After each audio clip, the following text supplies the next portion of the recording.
Ramai orang bayar mahal untuk internet laju tapi tak sedar prestasi Wi-Fi mereka terjejas. Ada satu trik yang jarang didedahkan oleh syarikat telco yang boleh tingkatkan sambungan tanpa kos tambahan.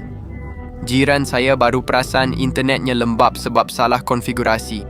Bila dia test, terus nampak bezanya. Kalau nak guna internet sepenuhnya, sambung ke Wi-Fi rumah anda. Sekarang buka pelayar, cari tag Play Games dan klik hasil pertama.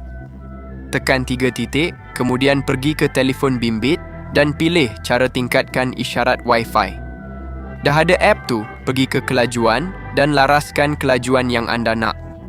Simpan dan automatik dia akan baiki Wi-Fi anda. App ni akan reset rangkaian dan pulihkan prestasi terbaik.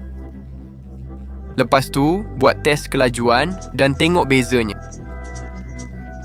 Tanpa tukar pelan, cuma dengan tetapan betul, internet anda boleh jadi lebih pantas